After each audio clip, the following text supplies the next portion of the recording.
At 14:08 local time, 26 miles south of Carr Island, a US Navy Seahawk is pushing north at 50 feet, running down a tanker. First enforcement action of the renewed naval blockade. Routine on paper. Hail her, warn her, stop her. What nobody in that cockpit knows is that on Karg, a Cordad 15 missile battery has lived through 90 American airstrikes by staying off the air. It has never had a reason to transmit. Today it does. But something else finds the Seahawk first. Tracer fire walks across the water where the aircraft sat 2 seconds ago. The Seahawk brakes hard right, airframe shaking through the turn, dropping to 30 feet. It's coming from above, pouring off the upper deck of a wellhead platform that hasn't pumped anything since the 80s. Rust on every leg, a windsock rotted to nothing, Zold 23-2, twin 23mm barrels, an iron ring sight, and a man in sandals behind a crank handle. It radiates nothing, so the threat receivers hear nothing.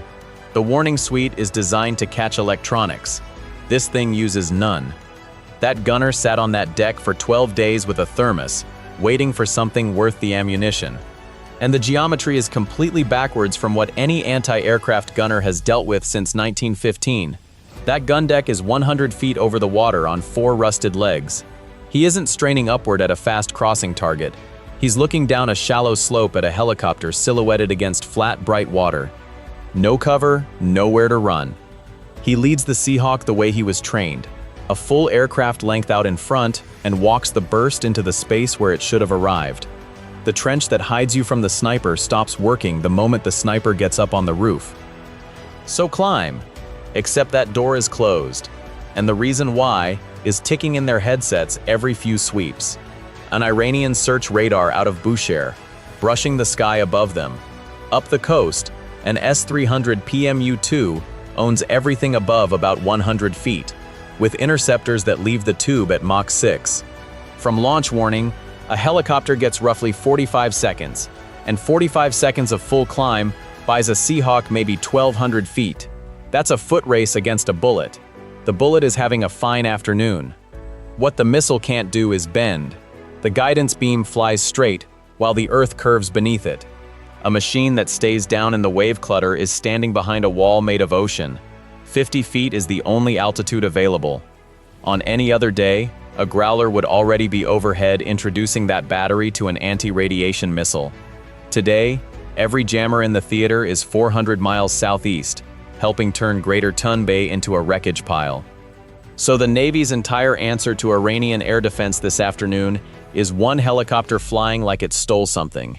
The pilot brakes sideways instead of climbing, 30 feet, accelerating, and the tracer fire drops behind and stops. That handles the gun. It does nothing about the man standing directly behind the gunner with a tube on his shoulder. A launch plume off the upper deck. Flares punch out of the dispenser in a spreading string, burning white in the afternoon sun. The missile ignores every one of them. The flares should work. They don't. That was a Misagh-2 doing the ignoring, and the reason is the seeker's second eye. It reads heat across 2 separate spectral bands at once, discarding anything that burns bright in one and dim in the other, which is exactly what a magnesium flare does. Picture a bouncer checking ID under 2 different lights. The fake looks wrong under the second one every time. The Seahawk's exhaust suppressors are doing what they can, folding cold rotor downwash into the engine exhaust before it clears the airframe. Most days, that's the margin. But the IR signature isn't all one thing, and this seeker doesn't need all of it, just enough. The missile goes wide off the tail, close enough that the door gunner watches it track past and burn out over the swells. Nobody in the aircraft ever sees the man who fired it. They never do. What just missed them costs about $20,000, and one man carries it up a ladder. The entire exchange cost Iran 1 reload and a scorch mark on a helipad deck. Here's what the crew doesn't know yet. 6 miles back, on a structure they flew past 4 minutes ago, 2 men are still standing on a walkway. Binoculars. A handheld radio charged off a solar panel zip-tied to the railing. Not 1 watt of radar signal comes off that platform, which makes it invisible to every American receiver in the Gulf and not worth a warhead. They read the bureau number off the tail boom as it went past and put it out on the net. That call is the second half of a system whose first half sits along the coastline 60 miles inland, strung out like a fence, long horizontal antenna arrays. That's Gadir, operating at the very bottom of the VHF band, on radio waves roughly 33 feet long. Waves that size reflect strongest off objects near their own dimensions. A Seahawk is 54 feet of rotor disc. It rings like a struck bell. What Gadir cannot do is aim. Its picture blurs across an uncertainty box 17 miles wide. It has tracked this aircraft since liftoff. 11 minutes gone.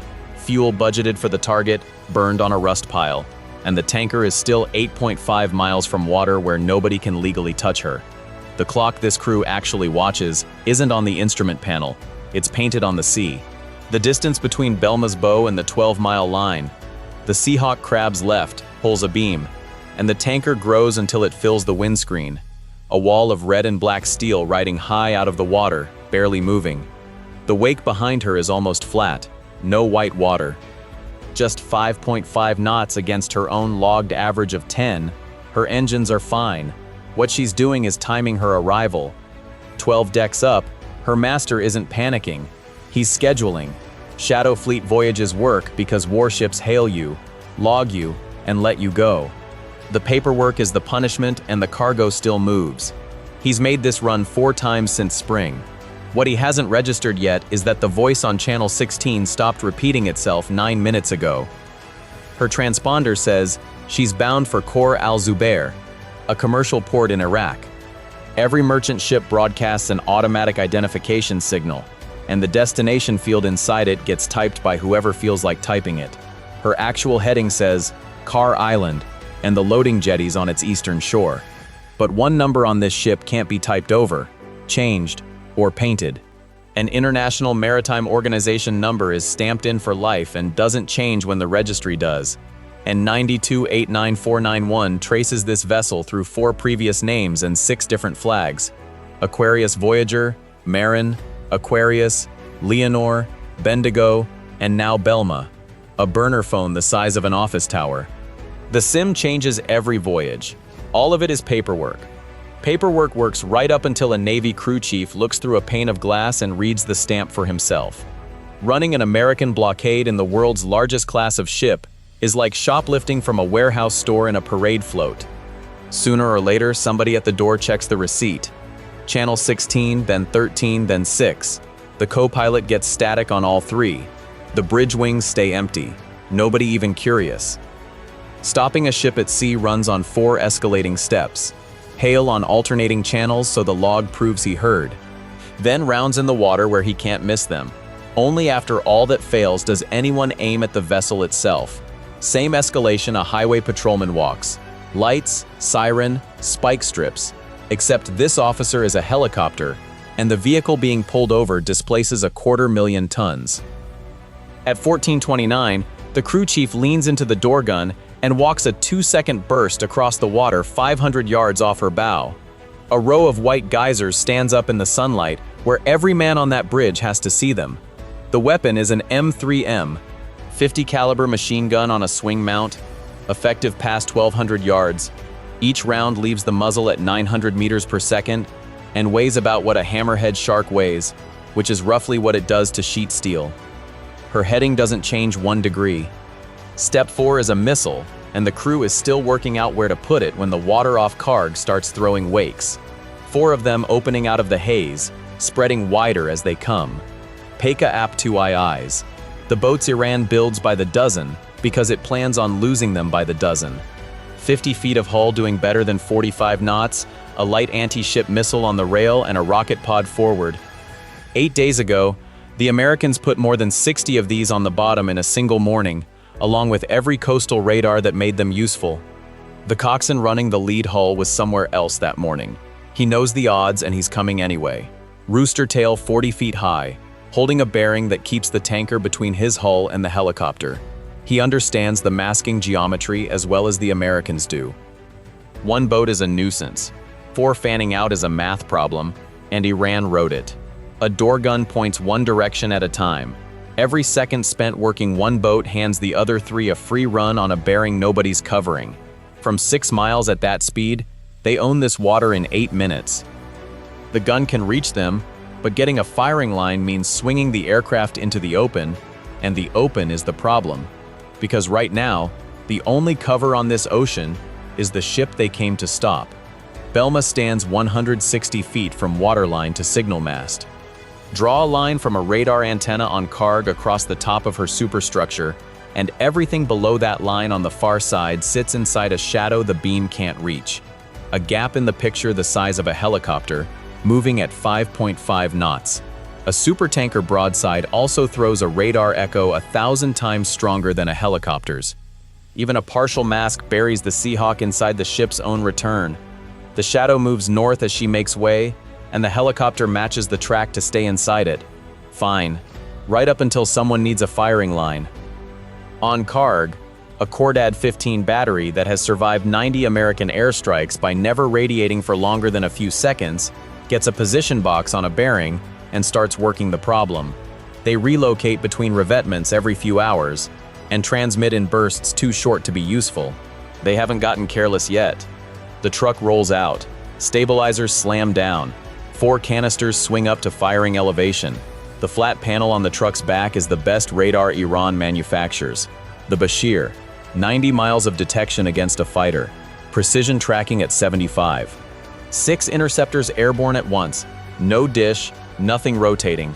Several thousand tiny transmitters steering the beam electronically, the way a stadium screen moves a picture without a single pixel going anywhere. Against a helicopter at 50 feet, none of those numbers matter. The same ocean wall that has kept this crew alive all afternoon draws a circle around the truck too. From 20 feet of antenna height against a target at 50 feet, a clean track doesn't open up until 14 miles. The battery commander knows his circle to the meter. What he needs isn't a better radar. He needs the American to climb, just once, for a few seconds. And the Belma is solving that problem for him, dragging the fight north, shrinking the safe water under the Seahawk with every mile she makes. 7 miles from the territorial line, the crew chief needs a firing line on the lead Peykaap. The pilot gives it to him. The aircraft rises above the Belma's deck line to clear her superstructure. Before the horizon finishes settling, the man behind the M3M puts 50 rounds into the lead boat's engine covers. Her transom tears open. She slews hard left, trailing smoke out of the fight. 3 seconds of silhouette. That's all the battery commander needed. He's been waiting 8 days for an American to make exactly this mistake, and he doesn't let it go. Fire control energy, a lock, a commit, and a canister lid blows off the back of the truck. Misagh-3, 2,000 pounds of solid fuel interceptor at around Mach 5, a mile every second. The warhead doesn't need to touch the helicopter. 350 pounds of fragmentation just has to burst nearby, and the overpressure does the rest. 70 miles of reach. More than $1 million a round, and Iran doesn't have many left. 20 seconds out. The pilot pushes the nose down and runs for the gap. 15 seconds. The Belma's stern filling the windscreen, close enough to count the weld lines. 10, 5. The Seahawk cuts past the tanker's stern and the missile detonates 700 feet over open water, half a mile off the starboard beam. A white flash across the door glass, no shockwave at all. $1 million spent clearing seabirds off the Persian Gulf. That miss was physics, not fortune. A missile at that speed, aimed at where the target currently is, arrives at empty air. So the Bashir tracks the helicopter, calculates an intercept point ahead of it, and uploads steering corrections every half second all the way in. The instant the Seahawk dropped behind the hull, the radar had nothing left to update. The intercept point froze, and the missile flew precisely and faithfully toward a prediction that had already gone stale. At that closing speed, every second of old track pushes the miss point out by hundreds of yards. The battery on carg did everything the geometry allowed. The arithmetic belonged to the Americans. It usually does. And the bearing that nearly killed them never came off a radar screen. Work the engagement backward. The Bashir couldn't see a helicopter at 50 feet. It hadn't. All afternoon, Gadir held the Seahawk inside a box 17 miles wide and could do no better. What compressed that box down to a firing solution was a man on a rusted walkway 6 miles back, a pair of binoculars, and a radio running off a $30 solar panel. Billions in Iranian sensors bought a neighborhood. A thermos and good eyesight bought the address. On the truck, a second canister is already rotating into position. The trick works once, and everyone in that cockpit knows it. To the south, a destroyer captain gets a request he'd rather not have received. The answer takes time getting back. Then it arrives as a change in the air itself. 60 miles south, the destroyer's SPY radar lights up to full power, and an interceptor spins up in its cell. 4 octagonal faces set into the superstructure. 4 megawatts of peak power, more than 100 tracks at once, and every watt of it was already committed somewhere else, because the Argy has spent the day sending ballistic missiles into American bases across the Gulf. A radar at full power stops being a sensor and becomes a target.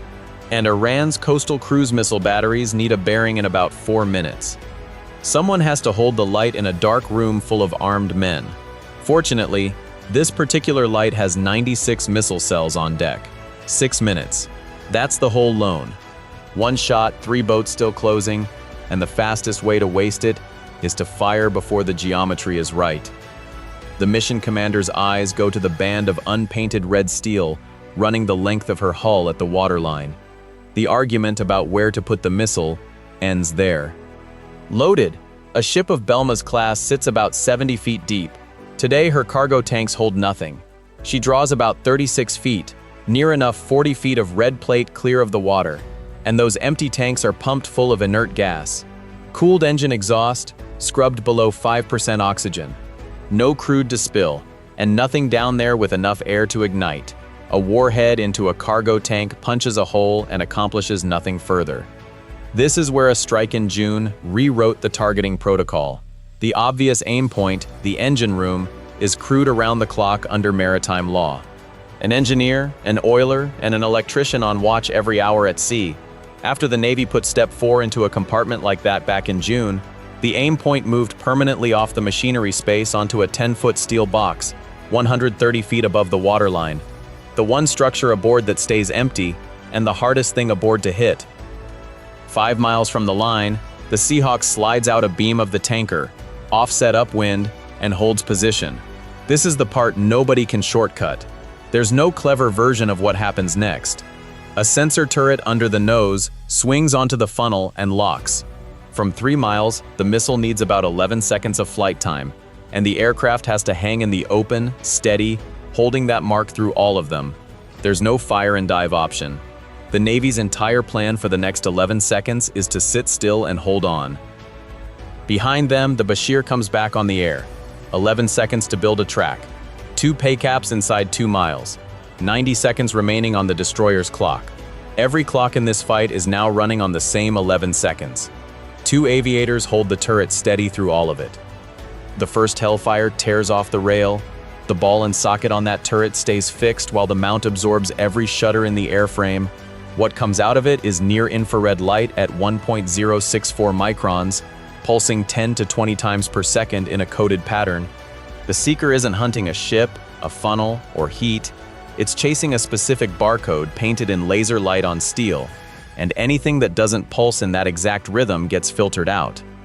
AGM-114 Hellfire, 108 pounds of missile around a 20-pound warhead, past Mach 1 before the smoke clears the tube. 5 miles of reach, the distance from Battery Park to Central Park, crossed in 11 seconds, fired from wave height at a mark far above. It climbs first, then tips into a shallow 20 to 30 degree dive, flat enough to hit the side of the stack rather than sail over it. And the Belma immediately complicates the shot without intending to. The haze standing off the top of her funnel eats laser light for a living. Diesel exhaust leaves a marine engine as particles 1/10 of a micron to a full micron across. Exactly the size that scatters this wavelength the hardest. 30 feet of dense plume can cut the returning pulse to 1/100th of its transmitted strength.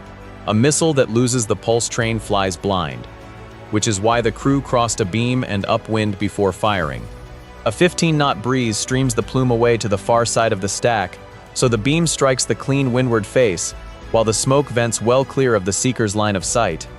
The wind earned its place on the payroll today. The second Hellfire leaves the rail 3 seconds behind the first. A seeker can lose the spot in the final second.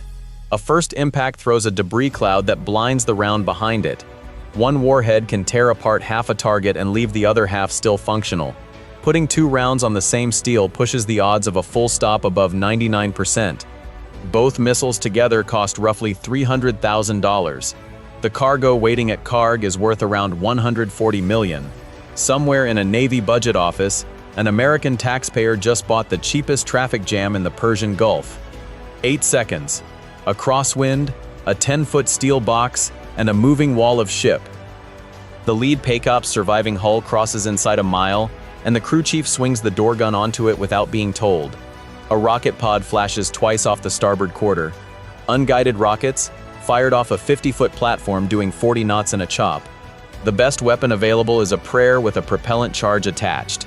Something snaps past the rotor arc, felt through the airframe before anyone sees it, and the pilot holds the aircraft exactly where it is. Moving now means throwing away 2 missiles and restarting the whole afternoon. 4 seconds. The first Hellfire buries itself in the side of the Belma's funnel, and the casing opens outward. The second punches through the smoke of the first and spreads across what remains of the uptake. On the bridge, 12 decks below, the deck shudders once. The engine note cuts, the Seahawk drops back into the tanker's shadow, and on Karg, the fresh Sayad sits locked on its rail with nothing left to engage, pointing at empty sky. Look inside that torn casing at the wide steel trunking, running down through the ship. That's the answer. The funnel isn't decoration. It's the engine's exhaust path. The main diesel's uptakes climb straight through it, and a warhead detonating inside shreds the trunking and everything connected around it. Fuel lines, control runs, everything. A 2-stroke marine diesel that can't exhaust can't run. The hull is whole. Nothing below the weather deck burns. Not a single person was within 10 decks of the impact point. Propulsion simply ends. That's the entire strike.